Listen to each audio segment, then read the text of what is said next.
Rival gangs, corrupt cops, violent turf wars, carnage, and chaos. This is the story of gang leader Kalvin Periasamy and how his brutal slaying in a KZN shopping mall turned the streets of Durban into a literal war zone. Kalvin Periasamy was shot dead at a parking lot in the Gateway Mall. Now, Kalvin Periasamy was quite well known in this area. Some call him a businessman, others call him a criminal. In fact, he was facing several charges, one of murder as well as related to drug dealing as well. But Young money! Young money! Shasta, daughter! Shasta! Yeah, let's go, brother! Hop! For more than a decade, Kalvin Periasamy ran one of the most notorious criminal empires in KwaZulu-Natal, called the BLOODZ gang. Even police lived in fear of him, describing him as God's curse on earth, and calling his death a blessing in disguise. On June 6, 2018, Kalvin was brutally shot down in the parking lot of the Gateway shopping center. He suffered 3 close-range wounds to the head, neck, and throat. But the suspicious circumstances surrounding his hit raised more questions than answers. Was it a rival gang? Was it revenge? Or was it an orchestrated police hit to protect high-ranking officers? Because make no mistake, Kalvin Periasamy was said to have several dirty cops in his back pocket. In recent years, the suburbs of Durban have turned into a bloody battlefield for territory. Opposing gangs target each other without discretion, without remorse, without mercy, and often innocent civilians are cut down in the crossfire. Just collateral damage. But if you look at the recent killings, it's families are getting taken out, women and children are getting taken out, and that is a great concern. I mean, they come into a community like the community of Wentworth, and they just open fire. We had innocent people that are sitting in their flats watching TV, getting hit and killed by stray bullets. At the center of it all is the lucrative dope trade, with KZN being a hotspot for many international cartels who prefer the Durban port to peddle their narcotics into the country. In just the last few years, police have seized over 2 billion rands worth of narcotics at Durban Harbour alone. If hundreds of millions of contraband get seized each year, imagine how much gets through. In 2021, the Hawks confiscated a coke consignment of 200 million rand on its way to Gauteng, which they then mysteriously lost again without a trace. Many believe it was an inside job. And as recently as August 2025, police seized 10 million rands worth of dope after raiding 2 properties tied to a notorious gang in Phoenix. This is where Kalvin Periasamy and the BLOODZ gang come in. The BLOODZ are still one of the most feared gangs operating in that area. To the outside world, Kalvin seemed like the perfect family man, a loving husband and a caring father. He looked like any other legitimate business entrepreneur. He was a dominant player in the tow truck scene. He was a taxi boss. He ran a security company and even a pawn shop. But all of that was a front. It's no secret. In Durban's dark criminal underworld, crime bosses use tow trucks and taxis to distribute narcotics. But how do they turn dirty cash into clean money? Simple. They run several other businesses to launder money. For Kalvin, it was a security company and a pawn shop. To protect their turf, gang leaders will gun down anyone who dares to enter their territory. And when it comes to Kalvin, he had a long and violent criminal past spanning at least a decade. In 2016, Kalvin, along with 2 accomplices, Shafiq Kasim and Abdul Latif, were arrested for the fatal shooting of Enver Ramsamy. The names of Kasim and Latif are crucial to remember, and we'll get back to them later.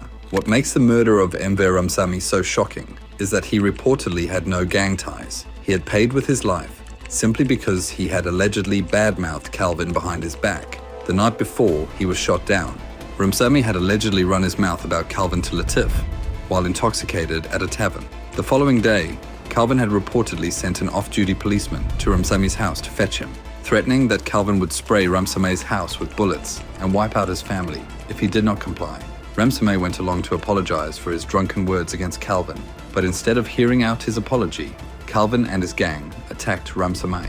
The altercation resulted in guns being drawn, and Ramsamy was shot several times and died on the scene. If Kalvin could shoot a man down in cold blood just because he had badmouthed him, imagine what he could do to rival gangs. Even though Kalvin was named as a shooter, he was out on bail in no time. In 2018, following a raid by multiple agencies, including the Hawks, Kalvin was once again arrested, along with his brother Kevin and Kevin's wife, Desiree. Police seized close to 100,000 rand in cash, 3 firearms, and a stash of live ammunition. On top of that, police recovered a bouquet of narcotics with an estimated street value of over 80,000 rand. But despite facing more than 30 serious charges ranging from dope dealing, robbery, kidnapping and assault, Kalvin spent just 1 year behind bars before being granted bail in February 2019. Little did he know that his freedom was to be short-lived. Just 4 months later, he would be lying in a pool of his own blood in an empty parking lot. But at the time of his release, Kalvin's deep ties in the police department was clear. Somehow he always managed to escape justice. Between 2010 and 2017, more than 130 cases against members of the BLOODZ gang had been suspiciously withdrawn, and they were also found not guilty on over 40 other charges. From witness intimidation, police interference, and even witnesses simply disappearing, countless attempts to prosecute gang members, including Kalvin and his brother Kevin, would constantly fail. A 2018 crime intelligence investigation would eventually expose a cesspool of corruption that reached all the way to police officials and even to the top ranks of the Hawks. Official reports allege that one Lieutenant Colonel Gavin Jacob had been protecting Kalvin for years. But could it be Kalvin's ties to dirty cops that got him killed? According to police reports, Kalvin knew there was a target on his back. He was seen driving around in an armored VW Amarok, always surrounded by armed bodyguards. Yet on the day of his murder, he and his wife were alone at the Gateway Virgin Active Gym, without his usual entourage. For some reason or another, his wife stayed behind in the gym as Kalvin returned to his vehicle. He was shot in the head, the neck, and the throat. Kalvin Periasamy did not stand a chance. His 4 assassins, who witnesses say were Indian males, fled the scene while firing shots in the air as if they were celebrating their vicious hit. Police immediately said it was either a revenge hit or part of the brutal tow truck turf war. Both seem legitimate reasons. But was there something more sinister behind Kalvin's murder plot? The turf war in Durban had been raging for years and is still only getting worse. The first notable case was the shooting of Street Kings tow truck driver Brendan Clarisse in 2014, who was shot in the head point blank. He was just 21 years old. Tow truck boss Altaf Dawood, who owned Jumbo's Breakdown, was gunned down in 2015 by members of a rival tow truck gang, the Street Kings. 2018 was one of the bloodiest years ever, starting with the murder of a tow truck driver for the Kasi Boys. Next were gang leaders Imtiaz Khan and Megesh Naidu, who owned One Stop Towing. Then Ralph Gabriel, the Street Kings king himself, was also gunned down. But remember the names of Kalvin's accomplices, Shafique Kasim and Abdul Latif. Also in 2018, they were arrested for the gruesome slaying of tow truck owner Lazarus Naidu.